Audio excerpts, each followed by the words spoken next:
शांति। 19 सितंबर 2021 अव्यक्त बाप दादा की ईश्वरीय महावाक्य। ओरिजिनल डेट 23 मार्च 1988।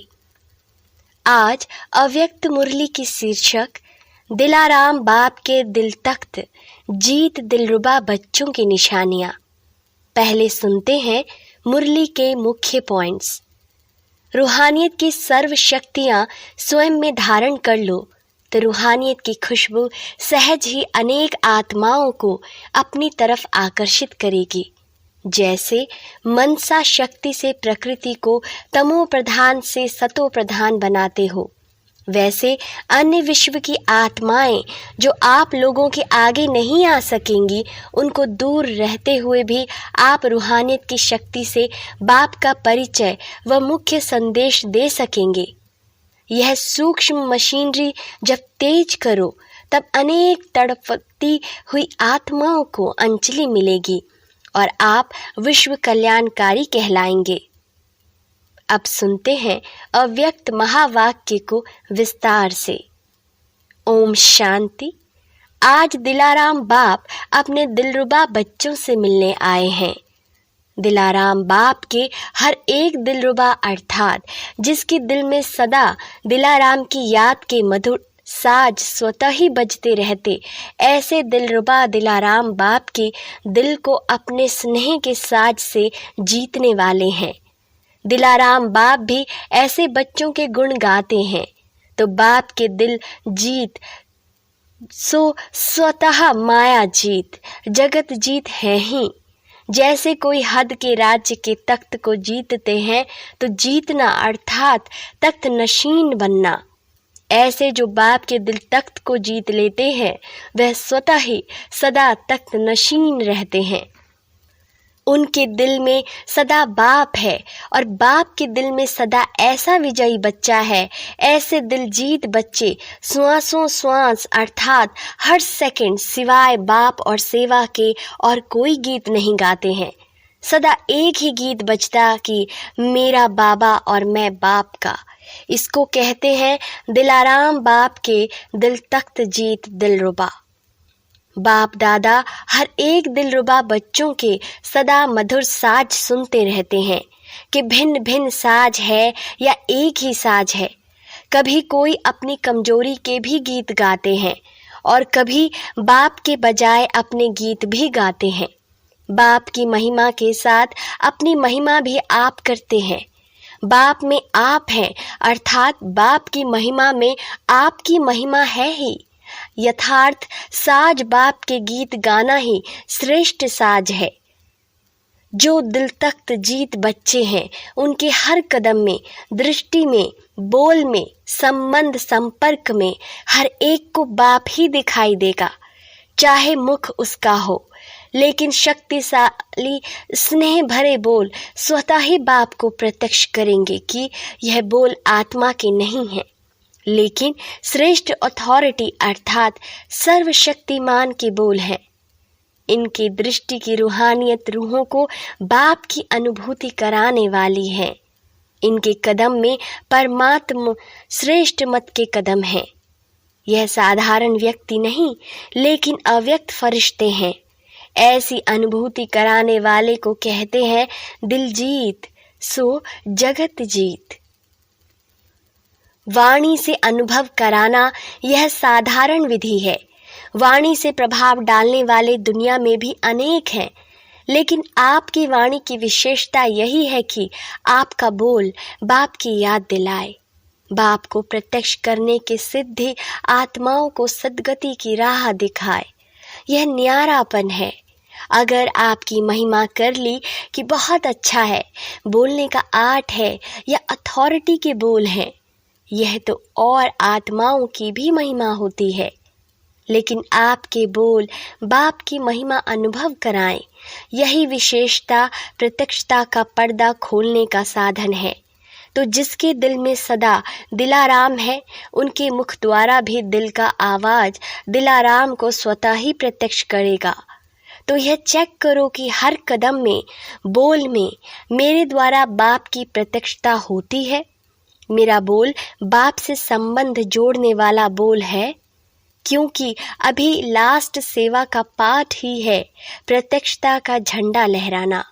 मेरा हर कर्म श्रेष्ठ कर्म की गति सुनाने वाले बाप को प्रत्यक्ष करने वाला है। जिसके दिल में सदा बाप है वह स्वतः ही सन शोज फादर करने वाला समीप अर्थात समान बच्चा है। चारों ओर अभी यह आवाज गूंजे कि हमारा बाबा ब्रह्मा कुमारियों का बाबा नहीं, हमारा बाबा। जब यह आवाज गूंजेगी तभी स्वीट होम परम धाम का गेट खुलेगा, क्योंकि जब हमारा बाबा कहें तब मुक्ति का वर्षा मिले और आपके व बाप के साथ साथ चाहे बाराती बन के चलें, लेकिन सबको वापस जाना ही है, ले ही जाना है। हमारा बाबा आ गया। कम से कम यह आवाज कानों से सुनने, बुद्धि से जानने के अधिकारी तो बने, कोई भी वंचित न रह जाए। विश्व का बाप है तो विश्व की आत्माओं को इतनी अंजलि तो देनी है ना। आपने सागर को हप किया, लेकिन वह एक बूंद के प्यासे, उन्हीं को बूंद तो प्राप्त कराएंगे ना। इसके लिए क्या करना पड़े, हर कदम हर बोल बाप को प्रत्यक्ष करने वाले हों, तभी यह आवाज गूंजेगी। तो ऐसे बाप को प्रत्यक्ष करने वाले बच्चों को ही दिलाराम के दिलरुबा कहते हैं, जिसके दिल से एक ही बाप के साज बजते हैं। तो ऐसे दिलरुबा बने हो ना।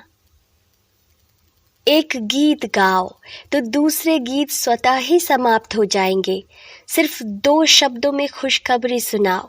ओके, रूह रिहान करो और गीत सुनाने के लिए टाइम न लो। खुशखबरी सुनाने में समय नहीं लगता है, लेकिन राम कथा सुनाने में टाइम लगता है। बाप दादा ऐसी बातों को राम कथा कहते हैं, कृष्ण कथा नहीं कहते। यह 14 कला वालों की कथा है, 16 कला वालों की नहीं।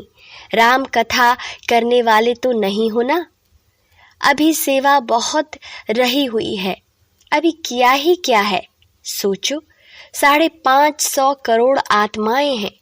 कम से कम एक बूंद ही दो, लेकिन देना तो है।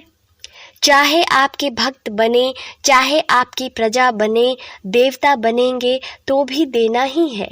भक्ति में देव बन के पूजे जाएंगे ना, तो देंगे तब तो देवता समझ पूजेंगे। प्रजा भी तब मानेगी जब कोई प्राप्ति होगी। ऐसे ही कैसे मानेगी कि आप माता पिता हो। राजा भी माता पिता ही हैं। दोनों ही रीति से दाता के बच्चे दाता बन देना है, लेकिन देते हुए दाता की याद दिलानी है। समझा क्या करना है? यह नहीं समझो विदेश में अथवा देश में इतने सेंटर्स खुल गए, बहुत हो गया। लेकिन रहमदिल बाप के बच्चे हो ना। सभी अपने प्यासे भटकते हुए भाई बहनों के ऊपर रहम करना है। किसी को उलाहना नहीं रहना चाहिए। अच्छा, विदेश से भी बहुत आशिक आ गए हैं। जब बहुत आते हैं तो बांटना तो पड़ेगा ना। समय भी बांटना पड़े। रात को दिन तो बनाते ही हैं, और क्या करेंगे। इसमें भी महादानी बनो।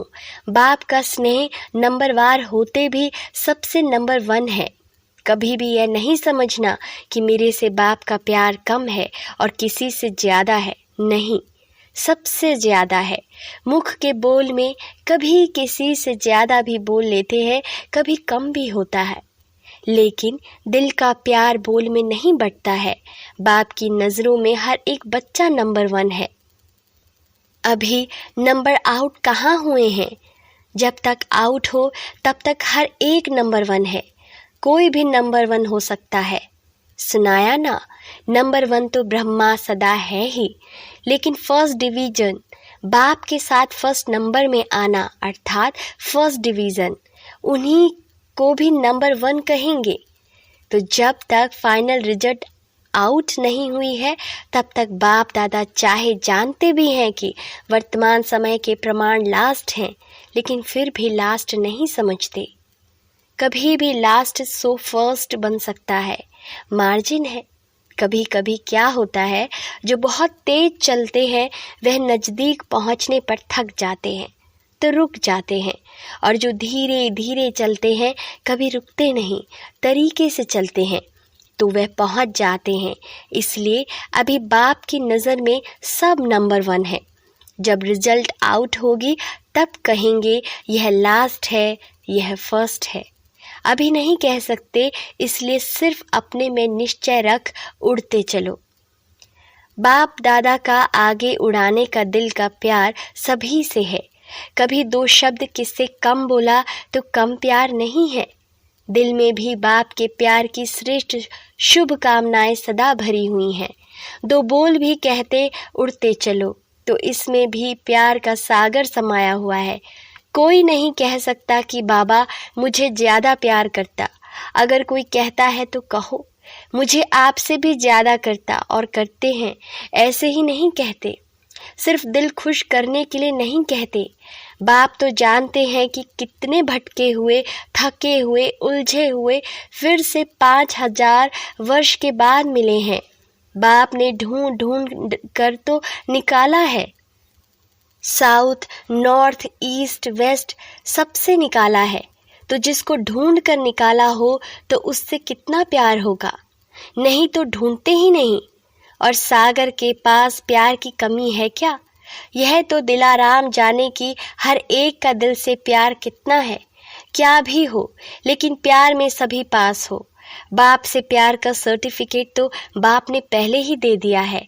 अच्छा, चारों ओर के अति स्नेह भरे दिल के साज सुनाने वाले दिलाराम के दिलरुबाओं को, सदा हर कर्म में सन शोज फादर करने वाले, सदा हर बोल द्वारा बाप से संबंध जोड़ने वाले, सदा अपनी रूहानी दृष्टि से रूहों को बाप का अनुभव कराने वाले, ऐसे बाप को प्रत्यक्ष करने वाले, बाप के दिल तख्त जीत, माया जीत, जगत जीत बच्चों को दिलाराम बाप का याद, प्यार और नमस्ते। हम रूहानी बच्चों की रूहानी बाप दादा को याद, प्यार, गुड मॉर्निंग और नमस्ते। शुक्रिया बाबा, शुक्रिया। पर्सनल मुलाकात।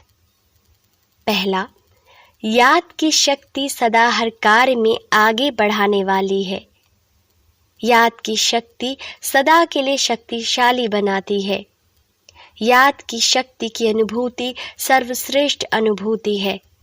यही शक्ति हर कार्य में सफलता का अनुभव कराती है। इसी शक्ति के अनुभव से आगे बढ़ने वाली आत्मा हूँ। यह स्मृति में रख जितना आगे बढ़ना चाहो बढ़ सकते हो। इसी शक्ति से विशेष सहयोग प्राप्त होता रहेगा। दूसरा, सदा हर कार्य करते स्वयं को साक्षी स्थिति में स्थित रख कार्य कराने वाली न्यारी आत्मा हूँ। ऐसा अनुभव करते हो? साक्षीपन की स्थिति सदा हर कार्य सहज सफल करती है। साक्षीपन की स्थिति कितनी प्यारी लगती है। साक्षी बन कार्य करने वाली आत्मा सदा न्यारी और बाप को प्यारी है। तो इसी अभ्यास से कर्म करने वाली अलौकिक आत्मा हूँ। अलौकिक अनुभूति करने वाली, अलौकिक जीवन, श्रेष्ठ जीवन वाली आत्मा हूँ। यह नशा रहता है ना, कर्म करते यही अभ्यास बढ़ाते रहो। यही अभ्यास कर्मातीत स्थिति को प्राप्त करा देगा। इसी अभ्यास को सदा आगे बढ़ाते, कर्म करते न्यारे और बाप के प्यारे रहना, इसको कहते हैं श्रेष्ठ आत्मा। तीसरा, सदा श्रेष्ठ खजानों से भरपूर आत्मा हूँ। ऐसा अनुभव करते हो? जो अखुट खजानों से भरपूर होगा उसको रूहानी नशा कितना होगा। सदा सर्व खजानों से भरपूर हूँ। इस रूहानी खुशी से आगे बढ़ते चलो। सर्व खजानों से आत्माओं को जगाए साथी बना देंगे तो भरपूर और शक्तिशाली आत्मा बन आगे बढ़ते रहेंगे। चौथा, सदा बुद्धि में यह स्मृति रहती है ना कि बाप करावनहार करा रहा है, हम निमित्त हैं। निमित्त बन करने वाले सदा हल्के रहते हैं, क्योंकि जिम्मेवार करावनहार बाप है। जब मैं करता हूँ यह स्मृति रहती है तो भारी हो जाते, और बाप करा रहा है तो हल्के रहते। मैं निमित्त हूँ, कराने वाला करा रहा, चलाने वाला चला रहा है। इसको कहते बेफिक्र बादशाह। तो करावनहार करा रहा है। इसी विधि से सदा आगे बढ़ते रहो। 5वां, बाप की छत्र छाया में रहने वाली श्रेष्ठ आत्मा हूँ। यही अनुभूति होती है। जो अभी छत्र छाया में रहते वही छत्रधारी बनते हैं। तो छत्र छाया में रहने वाली भाग्यवान आत्मा हूँ। यह खुशी रहती है ना। छत्र छाया ही सेफ्टी का साधन है। इस छत्र छाया के अंदर कोई आ नहीं सकता। बाप की छत्र छाया के अंदर हूँ। यह चित्र सदा सामने रखो। 6, सदा अपना रूहानी फरिश्ता स्वरूप स्मृति में रहना है। ब्राह्मण सो फरिश्ता, फरिश्ता सो देवता। ये पहेली हल कर ली है ना। पहेलियां हल करना आता है। सेकंड में ब्राह्मण सो देवता, देवता सो चक्र लगाते ब्राह्मण, फिर देवता। तो हम सो हम कि पहेली सदा बुद्धि में रहती है। जो पहेली हल करते उन्हें ही प्राइज मिलती है। तो प्राइज मिली है ना। जो अभी मिली है वह भविष्य में भी नहीं मिलेगी। प्राइज में क्या मिला है? स्वयं बाप मिल गया, बाप के बन गए। भविष्य की राजाई के आगे यह प्राप्ति कितनी ऊंची है। तो सदा प्राइज लेने वाली श्रेष्ठ आत्मा हूँ। इसी नशे और खुशी से सदा आगे बढ़ते रहो। पहेली और प्राइज दोनों स्मृति में सदा रहें तो आगे स्वतः बढ़ते रहेंगे। 7वां, सदा दृढ़ता सफलता की चाबी है। इस विधि से वृद्धि को प्राप्त करने वाली श्रेष्ठ आत्मा हूँ। ऐसा अनुभव होता है ना। दृढ़ संकल्प की विशेषता कार्य में सहज सफल बनाए विशेष आत्मा बना देती है। और कोई भी कार्य में जब विशेष आत्मा बनते हैं तो सबकी दुआएं स्वतः ही मिलती है। स्थूल में कोई दुआएं नहीं देता, लेकिन यह सूक्ष्म है जिससे आत्मा में शक्ति बढ़ती है और स्व उन्नति में सहज सफलता प्राप्त होती है। तो सदा दृढ़ता की महानता से सफलता को प्राप्त करने वाली और सर्व की दुआएं लेने वाली श्रेष्ठ आत्मा हूँ। इस स्मृति से आगे बढ़ते चलो। वरदान, रूहानियत की खुशबू के आधार पर सर्व को परमात्म संदेश देने वाले विश्व कल्याणकारी भव। रूहानियत की सर्व शक्तियाँ स्वयं में धारण कर लो तो रूहानियत की खुशबू सहज ही अनेक आत्माओं को अपनी तरफ आकर्षित करेगी।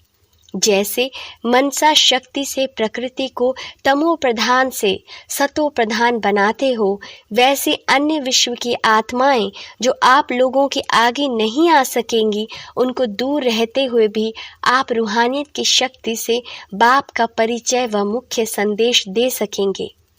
यह सूक्ष्म मशीनरी जब तेज करो तब अनेक तड़पती हुई आत्माओं को अंजलि मिलेगी और आप विश्व कल्याणकारी कहलाएंगे।